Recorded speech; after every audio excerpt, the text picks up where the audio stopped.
نبی صلی الله علیه وسلم دا فرمایلی دي زه څه خلک پیژنم وایي څه خلک ماته معلوم دي څه خلک دي زه پیژنم وایي را به شي په ورځ د قیامت باندې یاتي یوم القیامة بحسنات کامثال جبال تهامه چې په ورځ د قیامت باندې به راشي او د تهامه د غرونو عمره نیکۍ به ورسره وي د تهامه د غرونو عمره تهامه په عربو کې کم خلک چې عربو ته تلي که نه نو د ابها طرف ته چې لاړ شي که نه ابها طرف ته دا خمیس مسجد دغه طرف ته دا غرونه مالته په خپله باندې ولید ما چې نبي څنګه تشبیه ورکړې دي شی وله ورکړې ده داسې دنګ دنګ غرونه یې سړي ورته سر نه ټوپې غورځي نبي وایي په ورځ د قیامت په دغه خلک راشي د تهامه د غرونو په شان ته غوټې غوټې نیکۍ به ورسره وي خو چې کله د الله سره مخامخ شي فیجعلها هباء منثورا الله به دې دوړه جوړه کړي هیڅ حیثیت بې پاتې نشي صحابه کرام عرض وکړل یا رسول الله صفهم لنا د دې خلکو موږ ته صفت بیان کړه کوم خلک دي او موږ ته د دې وضاحت وکړه نبی صلی الله علیه وسلم ته څه فرمایي خبردار اما انهم من جلدتکم خبردار دا ستاسو د پوستکو نه دي مانه ستاسو ملګري ستاسو مسلمانان وي یاخذون من اللیل کما تاخذون چې د شپې به تهجد هم کوي د شپې په مانځه باندې ولاړې د الله سره به خپل مناجات هم وي روژې به هم نیسي تلاوتونه به هم کوي لیکن دا خلق دی اذا خلو بمحارم الله انتهکوها کله به چې ځان له ځای کې کېناسته نو بیا چې کوم څه الله حرام کړي وو دقه ارتکاب به کاوه چې کله به ځان له شول زما وروڼو څومره نوجوانان دي څومره خلک دی مخامخ چې وګورئ ظاهره کې ډېر ښایسته معلومیږي ډېر نیک سړی معلومیږي خو چې کله بیا ځان له شي ځان له ځای کې یوټوب کوناب کې چې په یوټوب باندې کم ګند وګوتو په فیسبوک باندې کم ګند یې ګوري هلته په واټساپ باندې به څومره ګنده میسیجونه به یې خلکو ته کوي د پردو زنانو سره کم تعلقات یې ساتي ولکنهم قوم اذا خلو بمحارم الله انتهکوها دا خلک دی چې کله به ځان له شو بیا به د الله منهیات کوم څه چې الله منع کړي وو دقه ارتکاب به کوو غرض مې دا زما خبره بل طرف ته اوږده شوه چې هغه سترګې دي وایي د دې حفاظت کوه دا غلطې مه استعمالوه غوږونه غلط مه استعمالوه نن خلک په دقه غوږونو باندې هغه څه اوري چې کوم الله نه خوښوي الله موږ منع کړي وو قرآن ته دا مسله معلومه ده د حدیث ته دا مسله معلومه ده چې په دې باندې غلط څه مه اورئ په دې باندې غیبتونه مه اورئ په دې باندې ګانې مه اورئ نن تاسو وګورئ داسې دور راغلی ما مخکې ابتدا کې دا خبره وکړه هغه فتنو باسې زما متعلق زما مقصود چې بهر ته وځې بهر ته کله د کور ته بهر ته راوځي ته په غیر اختیاري طور باندې په ګناه کې مبتلا کېږي که ته نن اخبار هم ګورې که د اخبار نو هلته الله ماته ویلي قل للمؤمنین یغضوا من ابصارهم ای نبي مؤمنانو ته ویوه چې خپل نظرونه ښکته کوي لیکن ما ورته نن دغه آیات چې کوم دی غیر اختیاري طور باندې موږ دا ماته و موږ په عمل کوو هغې لره څنګه که موږ اخبار هم کولاو کړو که نه اخبار په پرنټ باندې به اخبار والا چې کوم یې نو د هغه زنانه تصویر بیا راوستلی چې کومه خلکو ته ډېره ښایسته ښکاره کېږي ستا به ډایرکټ پای لاول نظر لګي نوجوان طبقه به وایي راځئ دا شوبیز پکې لاول ګورو شوبیز دا پکې لاول ګورو وایي شوبیز کې څه همدغه ګنده خلک د هغې تصویران د زنانو بربنډ تصویران پکې که نه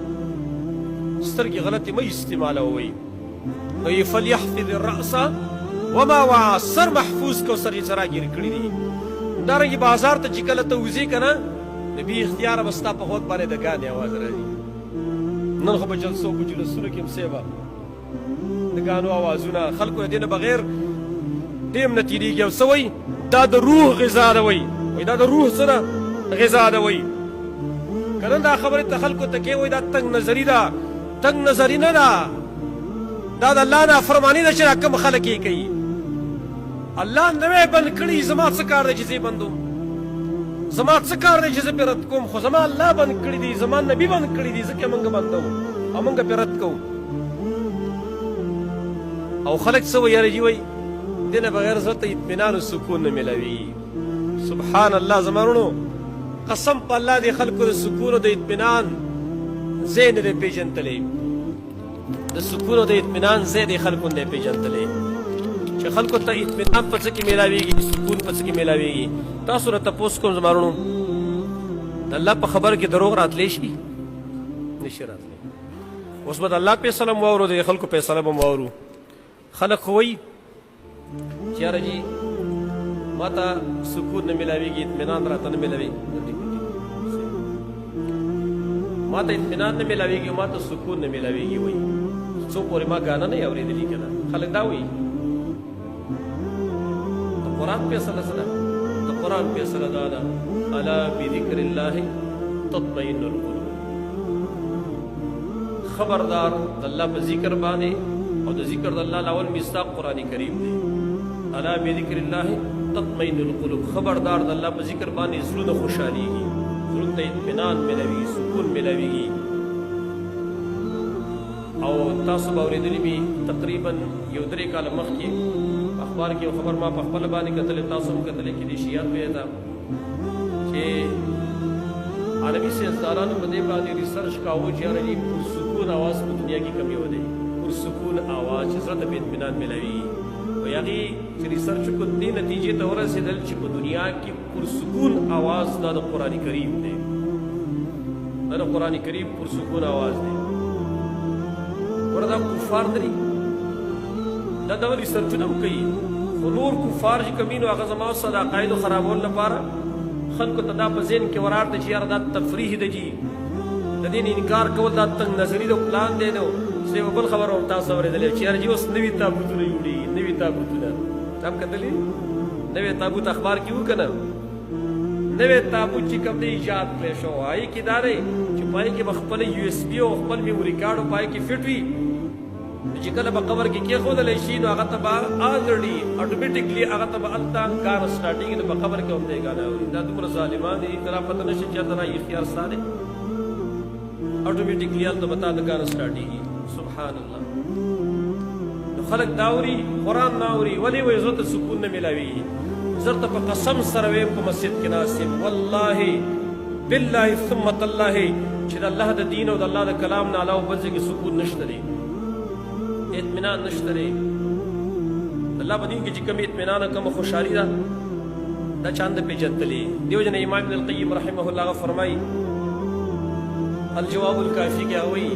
لو علم الملوک وابناء الملوک على ما نحن فيه لجالدون بالسيوف وایي که چېرته باچیانو ته د باچیانو بچو ته پته وایي چې منګه د نیکانو خلکو ته دا کم چې دیندار خلک دی چې دیو ته کومه خوشحالي میلاو ده وکړي دا باچیانو د باچیانو بچو ته پته ولګېده چې دا خلک دومره خوشحاله دی وایي زموږ نه به د تورو په زور باندې دا خوشحالي اخیستې وي خو دې غریبانو ته پته نشته وایي دغه اطمینان دې ته نه دی حاصل شوی لا زما وروره چې دین هم لږ خوند وڅکوي که نه خو زموږ هغه خبره جوړه شوې ده یو ولي صاحب یو چېرته تقریر کاوه نو خلکو ته وایي چې د مانځه داسې خوند دی او داسې مزې ده داسې لذت پکې میلاویږي چېرته داسې یو بېلمازه کس ورته وایي چې مولوي صاحب تا خو د مونځ مزه څکلې ده خو د بېلمازۍ مزه تا هم ده څکلې دا څومره مزه ده زمونږ دغه حال جوړ شوی دی زما سره یو ملګری و په پېښور کې چې کله مونږ دورې حدیث کول اخري زه اکثر د ملګرو ته بیانوم نو هغه د افغانستان او دلته پاکستان کې انشټیټیوټ خپل حاصله کړې وه دې پېښور کې تقریبا 12 کال هغه ډکیت پاتې شوی و ډاکو غټ ډاکو ما دې بې قصې کله کولې دورې حدیث کې ما سره یو ځای خوا ته یو ځای زما د هغه سره بستره وه نو هغه ما ته خپله قصه شروع کړل ما ورته ویل ته څنګه راغلی دې طرف ته دین طرف ته څنګه راغلی ما ته ویل چې د دنیا په سر باندې ما یوه ګناه نه ده پرېښې چې ما نه ده کړې د دنیا په سر داسې ګناه نشته چې ما نه ده کړې ویل د قتلون ویل چې انصاف نه معلوم ویل د زناګانو نعوذ بالله د شرابونو هر ګناه ما کړې ده ویل زه راغلی څنګه دین ته ویل بس الله را باندې رحم کړی خو یو خبره ده ویل یو خبره چې ما د دین طرف ته ولې راغلی ویل ویل کېدای شي دا وجه چې ما په دغه ډاکې به مې هم کولې ډاکې او داسې ټیم په ما باندې راغلی و چې پیسې دومره راسېدې په زور باندې مې د خلکو نه بدې بدې ومې اخیستلې په یو ټیم باندې ما سره کله $2 لک ما سره سو $2 لک دا ما سره سو ویل دا یو کار مې کړی چې ملګري مې ګروپونه مې ډېر زیات وو خلک به راتله کوم ډاکوان باګوان چې یو ما مونځ نه دی قضا کړی ویل ما مونځ نه یې پرېښی چېرته او بل مې دا کار کړی چې په روژه کې ما روژه چېرته نه خوړلی ویل دې نورو ډاکوانو ملګرو به راسره بلنډ هم کولې دې ته وګوره د شیخ د ځان یې بزر جوړ کړی ډاکې هم کې څه کې مونځونه هم کې ویل په رمضان کې باغي رال ښه به مې ورله تیارې مو کو خوراک به مې ورله تیار کړل هر څه مې ورله تیار چرګان مې ورته کېښوده په رمضان کې ما به نه خواړه ویل ما ته چې ولې ما ورته چې زه روژه مې څه عادت ته وسو ګوره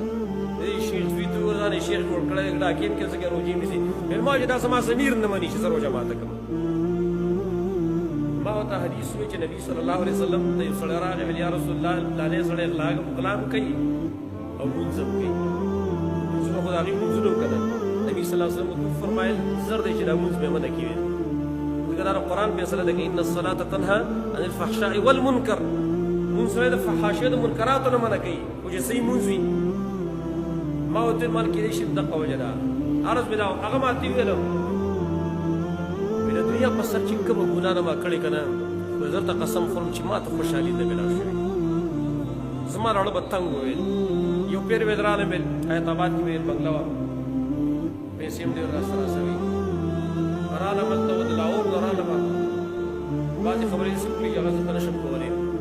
رالم ویل ټیم را باندې نه پاس کېده نو ویل ما شراب مې وڅښله او ځان ته مې ګاڼه ولګوله 2 ګنټه نشه ولاړه را پاڅېدم ویل ما ویل چې اوس څه کېده نور اخوا څه کېده په څه شي خوشحالۍ راووتم آرمي سټېډیم ته رالم چې پېښوري کمپنیان ته مې خلک بد ناکه تنګول په دې ونه ټیم پاس راوړي یو والی بل والی لکه کلاشینکوف به راسول لیسنسي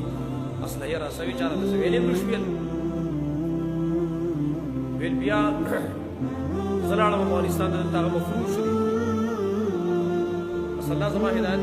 په نصیب کړی ونه ویل او کور خاندان خلک راسره ټول ورانو زه یوازې وم ټول خاندان راسره ورانه کړې وه ورور مې و قاري هغه ویل چې موږ دې په شرمور وشرمولي دا ته څه کې دا کار مو څه مناسب نه دی زه په افغانستان کې هلته نو اوبه د شپې دې شپې اوده مو الله جل چا هدایت نصیب بس خوب مې لیده ویل په خوب کې قیامت قایم شوی قیامت قایم شوی ډېره سخته ورځ ده ګرمي ډېره زیاته وي انتهایي د ګرمي په واوره ډېره سخته ده وګوره مو دلته شوټینګ کېدلی هلته به لمر هم راښکته شوی وربړ به هم خلک ولاړي ډېره سخته وه خو په ناشنا حالت وي په دې کې زما نوم یو هغه شی دی دی راشي چې کله زه مخامخ شوم ویل ډېر حساب یې راسمونه کوم چې ښه دا ښه دی دا خو فوراً بوځئ جهنم ته دا خو فوراً بوځئ نو حالت خو ډېر سخت وي د خوب ده زه روان کړم ویل په دغه ټیم کې ما چغې والې زه راویښ شوم چې راویښ شوم دومره سخته راباندې تېره شوې چې زما په دې کپړو کې یو ځای وچم نه ټولې نه خولې بېدلې وې دومره سخته راباندې تېره شوې وه کېناستم او سلام نه برابرېدله ساله مې ورور ته وویل چې زه چې ځو ما ته چېرته یې ځای وښی و چې دغه دی د دین سره لږه اشنا شم او توبه زه وباسم هغه ورور زما چې و نو د زړه د خوشحالۍ د وجې نه یې وژړل ما ته چې زما ورور او توبه ایستل او ډېر عجیب کار دی راغلو زه پېښور ته راغلو هلته نو زموږ استاد محترم شیخ حمید الله حفظه الله الله دې حفاظت وکړي دغه دور تفسیر شروع د رمضان د مخکې هغه یوه مې شروع کوله نو هغه زه ډایرکټ راوستم پېښور ګنج ته چې راوستم هلته تومانچې ومانچې خپلې راسلې وې ما ته ویل چې دلته کښېنه لږ درس به ووایې کړه دې ولګېده چې ښه ته ښه کړه دې ونه لګېده بس بیا به ځي ویل زه هلته کښېناستم درس شروع دی ویل تا ویل چې ګنې دې شیخ ته چا په غوږ کې ویلي چې داسې قسم سړی راغلی دی داسې باش شروع کړو چې هغه بلکل زما مطالب دا هدایت الله نصیب پېښل کړه باس یې وویل زما اړه بس ولګېد ما چې دا ځای ټیک دی دا ښه ځای دی بیا ضرور مې راته ویل چې دلته خو دا خو طلبا دي او دې خو د ځمکې خوبونه کوي دلته او چېرته لوبیا خوړلی او چېرته دال خوړلی کمزوری خوراکي او ته خو سیو په ګډانو باندې په چرګانو عادت شوی په ډوډونو باندې عادت شوی ته خو دلته ټیم نشي تېرولی خو داسې وکړو چې په هوټل کې به کمره والو پیسې خو ستاسې هم ډېر شی دي کمره په هوټل کې والو نو زه راځې به ما ورته چې دا خبره دې هم ټیک وکړه خو هوټل کې هم کمره واغستله په 2000 روپۍ باندې. هغه ټایم کې 2000 روپۍ ډېر غټ شی و. 2000 روپۍ باندې مې کمره واغستله ښه مزهداره. ویل شپه به لا پکې کړې نه ده، خو چې درس هم وکړو ویل ما ورور ته ویل چې زه را یوه شپه کوم دلته، هسې اندازه خو به ولګوم که نه، دلته څه اطمینان سکون شته که نشته دی. ویل ما ویل چې بس ټیک ده. ماښام تېر شو، ماسخوتن تېر شو. ویل ما به دا 8 ګولۍ نه دي، 8 ګولۍ د خوب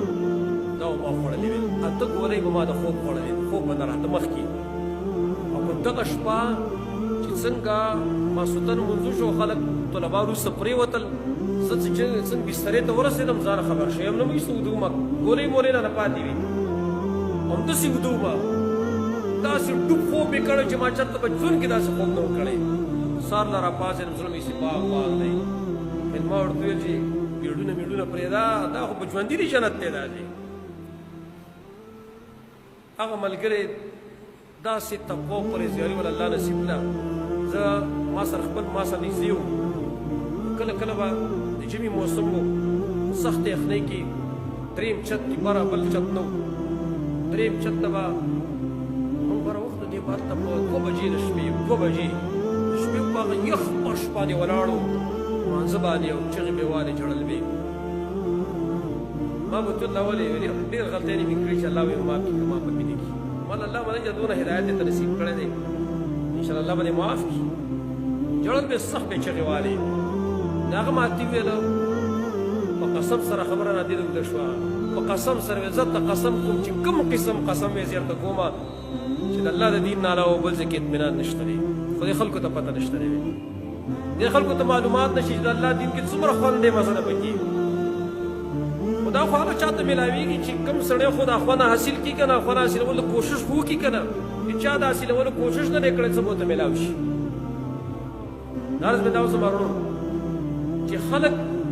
په دې غوږونو باندې ګانې اوري د دې دپاره چې ما ته اطمینان سکون میلاو شي. قسم دی که په دې کې سکون شته دی. دا د قرآن سکون نه دی اورېدلی، د قرآن اطمینان تا نه دی حاصل کړی.